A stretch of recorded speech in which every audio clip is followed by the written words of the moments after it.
starting off the joint campaign of the elections of NDPP and Bharatiya Janata Party.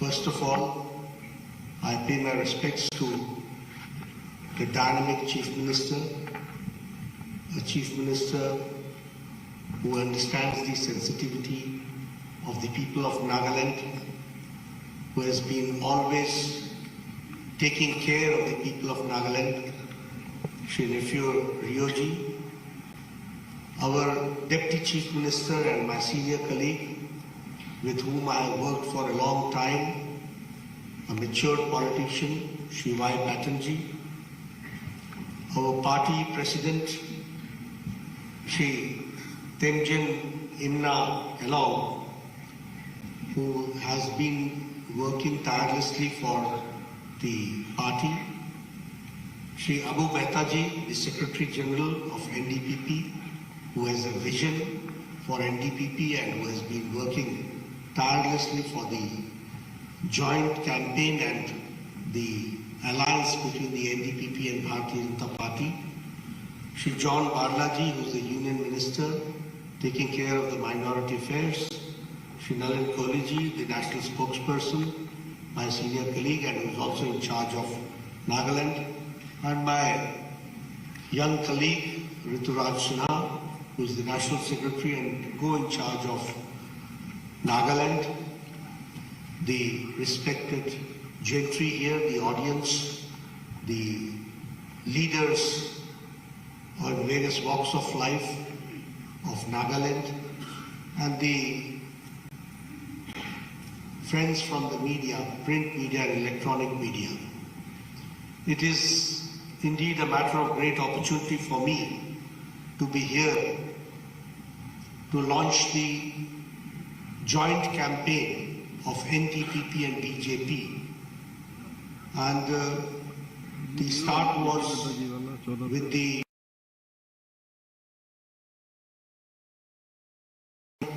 by the folk dance language,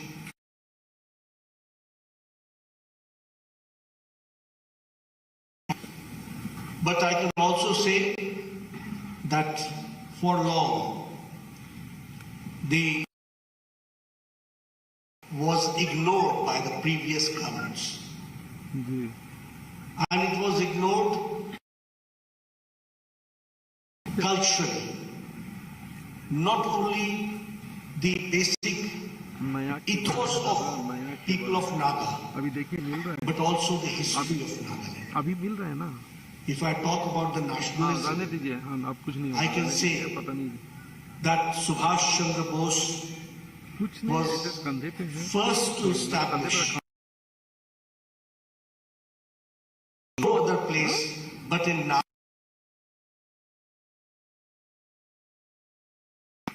which made people of Nagaland were assimilated in the national aspirations. And Subhash Chandra Bose first established the Azad Hind government nowhere else except in the pious land of Nagaland that we have to understand. Another thing which I would like to say, which our Honorable Chief Minister has referred, and he talked about the stability which has been brought in the past 5 years. But here also I would like to say that 5 years back, Nagaland was known for, or the previous governments were known for Bandh, previous governments were known for blockade, previous governments were known for insurgency, previous government was known for abduction, and previous government was known for targeted killing. And Y. Patton gave a very vivid description about his days in Kaziranga. He gave a very vivid description. This I didn't know. This was a news to me. But yes, that was the factual situation. But here, under the dynamic leadership of Rio Ji, we were able to have a stable government here in Nagaland, and now we can say that Nagaland is a place of peace and prosperity and development that we can see. And that has taken place during his leadership. Friends, I would also like to share with you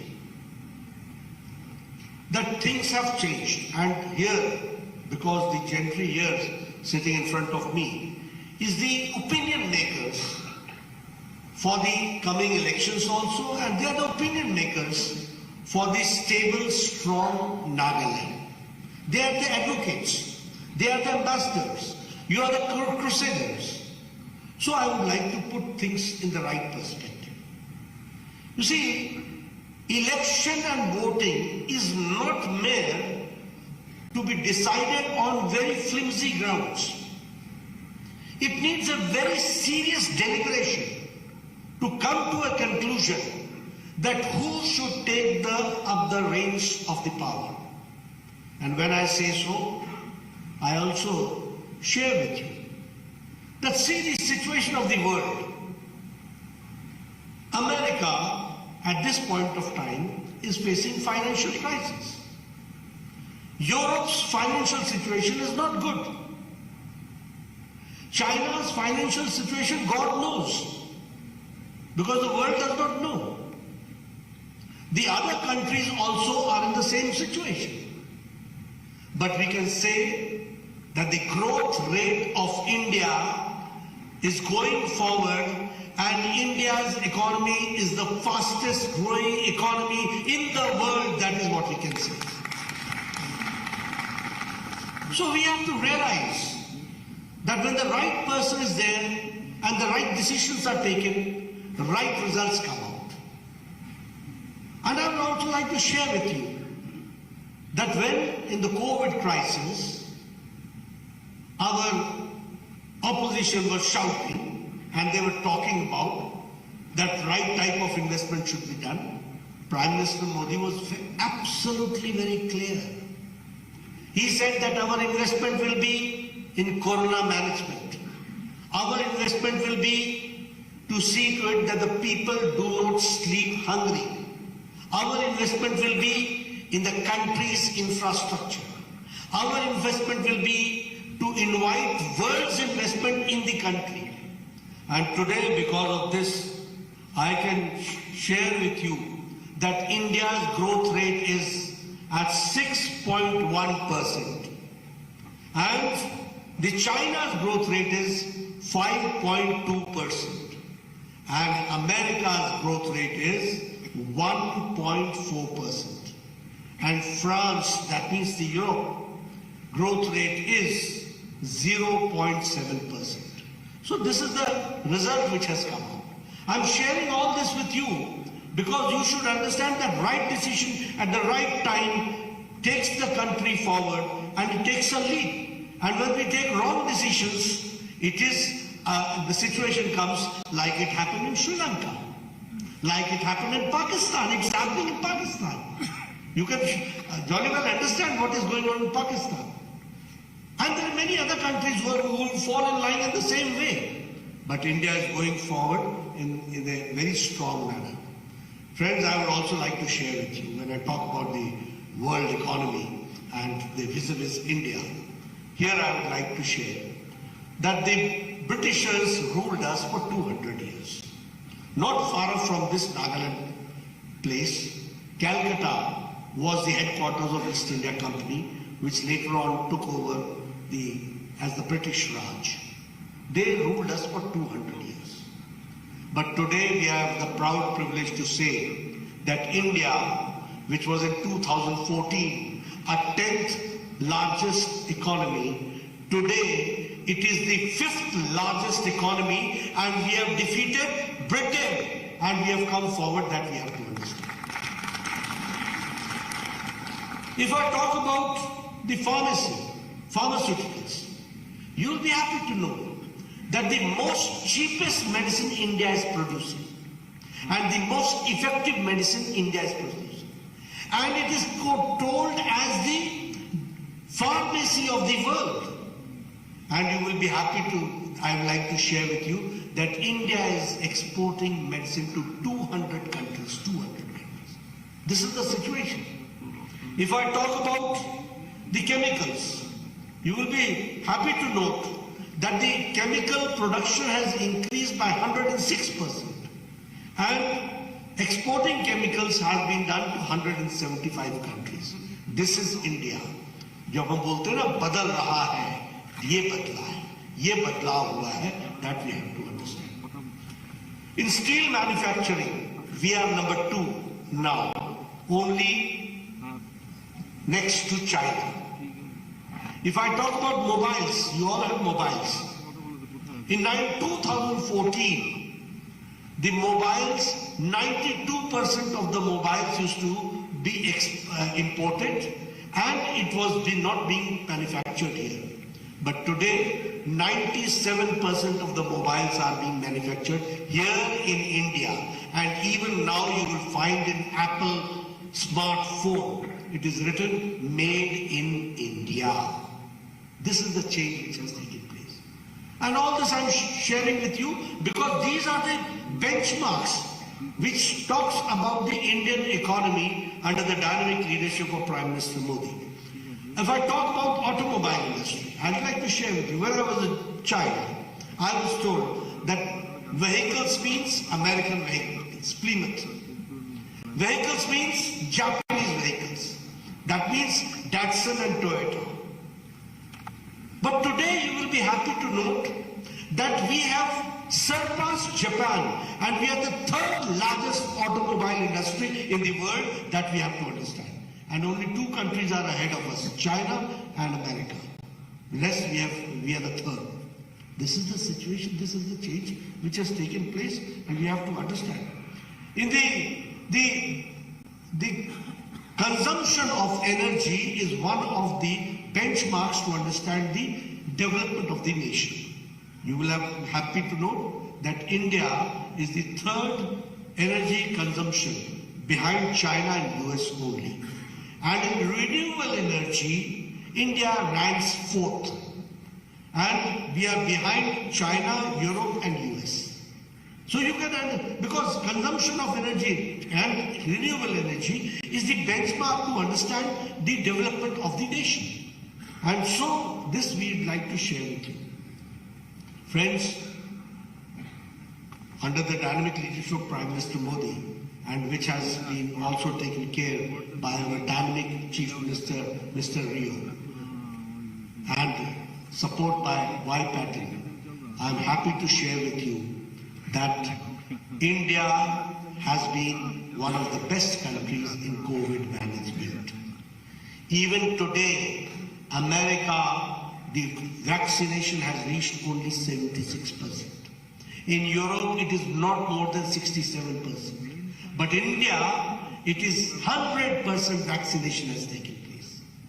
And double dose with booster. You all are sitting here very close to each other. Nobody is wearing mask. This is only possible because Prime Minister Modi has given you a Suraksha Kavach. A Suraksha Kavach means a safe yantra, an instrument which gives you an opportunity to be away from Corona. That we have to understand. And you will be also happy to note that it is the indigenous vaccine which has been brought. And this indigenous vaccine has been, we have been able to give this indigenous vaccine to 100 countries under vaccine mandate. And 48 countries have been given free of cost. So now India is not the country which is asking for something. India is a country which is now giving to the world. That we have to understand. हम देने वाले भारत हो गए हैं, ये भी हमको समझना चाहिए. And I would like to share with you that how India has changed. The Japanese encephalitis, the medicine came in 1930 in Japan and in 2006 in India. The IPV vaccine came in 1955 and in India it came in 2015. But when Corona came, the task force was established in 2020, April 20, and in 9 months, Prime Minister Modi enthused the scientists, supported them financially, and we could make 2 vaccines within 9 months, and within a period of 1 year, we had total 100% vaccination. That is the fastest and the largest vaccination program which has taken place. This is the situation which has come. And I'm also very happy to note that all the people in Nagaland, under the dynamic leadership of Rioji, had double dose along with booster, and we could take that national immunization program in the best possible manner.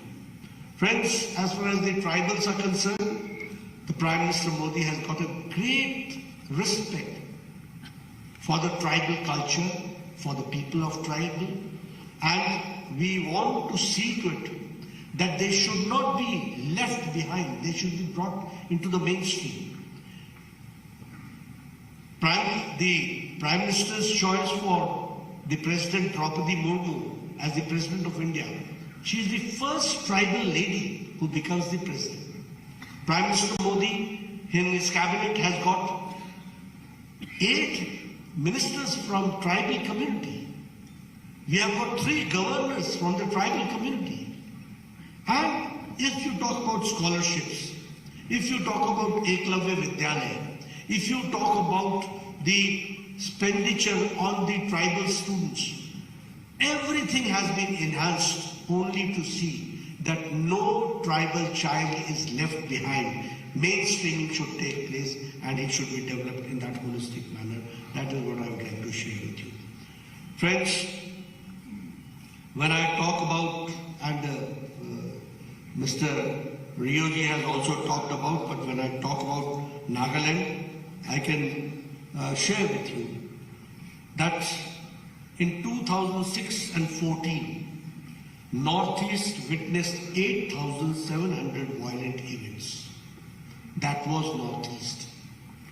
And in comparison, after 2014, the reduction has been 74%.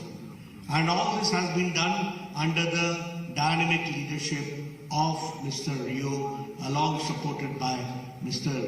Pai Patton, that we have to understand. If I talk about the Eklavya schools, the 217 crores were spent, but now 1,400 crores are being spent for Eklavya schools. If I talk about the tribal student expenditure, it was 11,000 crores. Now it is 42,000 crores. If I talk about the scholarships, it was 970 crores. Now it is 2,500 crores. If I talk about the tribal sub-plan, it was 21,000 crores. Now it is 86,000 crores. So you can understand how much has been focused and priority has been given for the people staying in the tribal area and for the tribes, how much mainstreaming has been done. Friends, if I talk about Nagaland, I can say that 3,235 crores have been given for the highways in Nagaland. I would also like to share with you that 55 works of a length of 1,063 kilometers at the cost of 11,711 crores has been approved for Nagaland. This is national highway. If I talk 667 kilometers national highway network has been added in Nagaland in the past 6 years, which comes to an enhancement of 76%. So, as Rioji himself said, that now national highways, we can see national highways coming up. We can see these projects are coming up. This is mainstreaming.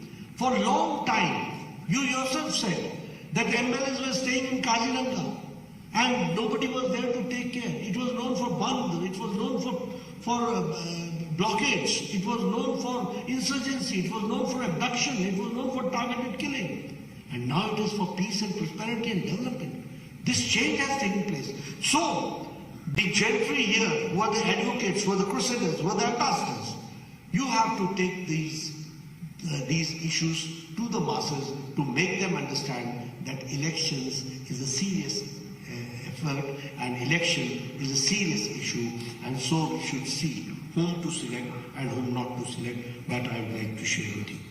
If I talk about the railways, I can say that the 82-kilometer broad gauge route of Dhansiri to Assam, Jubja in Kohima, and that has been done. The national highway network state today 880 kilometers in 2014, and now it is 1,542 kilometers. Dimapur railway station was made in 1903, more than 100 years. Dimapur railway station was made in 1903.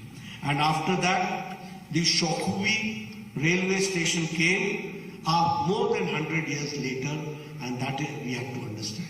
And not only that, now the rail infrastructure is being increased. Railways are not only railways. Railways is the means of economic development. Railways is the means of prosperity. Railways are the means of your enhancement in your life. So that is what Prime Minister Modi is doing, and of course the full support is there from our Chief Minister Rioji. Here also we have decided that we will invest in the Ayurvedic centers. Ayurveda college will come, Ayurveda research center will come. The same way Ayush healthcare sector in Nagaland, 100 crores of investment is to come. The same way a new medical college in Mon is going to come. And the same way I am told that the Ayurvedic college is going to come in Longland. So all this shows that as far as the health is concerned, as far as the infrastructure is concerned, as far as education is concerned, we are all set to go forward in the right direction. Friends, Rioji had spoken in his speech about the empowerment of the poor. Yes, all these schemes which have been rightly and in the best possible manner implemented in the land of Nagaland under his leadership. Yes, Pradhan Mantri Awas Yojana, Pradhan Mantri Kisan Samman Nidhi, Swachhta Abhiyan, Pradhan Mantri Ujjwala Yojana, Pradhan Mantri Saubhagya Yojana, Pradhan Mantri Gramin Sadak Yojana. All this has given new dynamism and new enthusiasm as far as development is concerned. And this 5 years of stability has certainly given us an opportunity to see to it that the last mile delivery is done in the best possible manner. Friends, I will not take much of your time, but yes, I would like to share with you that as Northeastern region is the gateway of the country's development, we believe in HIRA, and Prime Minister Modi has always talked about HIRA, H-I-R-A. H for highways, I for internet, R for railways, A for airways. All these 12 airstrips are coming up in Nagaland. 12 airstrips. You see, after 5 years, what Nagaland will become, what opportunity Nagaland is going to get for tourism. We have to understand. And if I talk about the reduction in the AFSPA, the withdrawal of AFSPA, if I talk about the withdrawal from the police stations, that makes understand that the Naga people have been brought in the mainstreaming, or unka hum mainstreaming kar rahe hain, and that is what we have to understand. Friends, one thing more I would like to share with you. Under the dynamic leadership of Chief Minister Rio, we are going to go forward for the next 5 years. And I came on 15th of September. Today, I am here for this NDPP BJP campaign launch. But my commitment I gave to CM Saab Rio on 15th of September here when I came in Kohima, and I told him, come what may, we will go together and we will go in the 2040 ratio that we are going to follow. And here I'd like to share with you that lot of efforts have been done. Prime Minister Modi is very enthusiastic about the solutions of Naga issues. And Amit Shah has tirelessly worked with Mr. Rio, the Dynamic Chief Minister, and Mr. Patton and Mr. Imna. All are witness to it, that we have tried our level best. It has come to the final stage. In coming times, we will go forward in that direction. And yes, for the Eastern Nagaland, the issues they have discussed, and whatever the commitments have been given by the Home Minister, that we will follow in letter and spirit and see to it that we have to fulfill that also. So we stand committed. And Bharatiya Janata Party is a national party. And we have to understand, it is Bharatiya Janata Party which only understands the national commitment with regional aspirations. No other political party understands. And that is why, here I would like to share with you, there are many people who come from the political science background, and there are many people who have got keen interest in politics. You will have to understand that in Tamil Nadu, Congress had chief ministers like C. Rajagopalachari, Congress had leaders like Kamraj, but 60 years earlier, they were thrown off, and for the last 60 years there's a regional party. Why? Because the national party could not understand the regional aspiration. Here also you had a Congress party for a long time. Am I correct? But now nowhere to be seen. Why it happened? Because the national party could not understand the regional aspirations. In West Bengal, how did TMC come and Congress party go? How could CPM come? In Uttar Pradesh, the population is 24 crores. And you don't have, other than Bharatiya Janata Party and National Party, rest are all regional parties. Mayawati, regional party, Samajwadi Party, regional party. Why? Because BJP could only understand the national commitment with regional aspirations. And here also, we, under the dynamic leadership of Prime Minister Modi, we understand with our national commitments, but we also understand the regional aspirations of the people of Naga, and we want to bring it and assimilate it and go forward, and mainstreaming has to be done. So this is what we would like to share with you. And Mr. Rio has been a very sober, very seasoned, very mature politician who has been also working as a statesman, and as he is a statesman, he has taken care of all small and big sentiments of the people of Nagaland, and we assure you full support from our side, not only during elections but after elections also. For every times to come, we will stand by you, and we'll see that a strong Nagaland goes forward with the support of the central government, with the support of Prime Minister Modi, and under your leadership. Thank you very much for giving me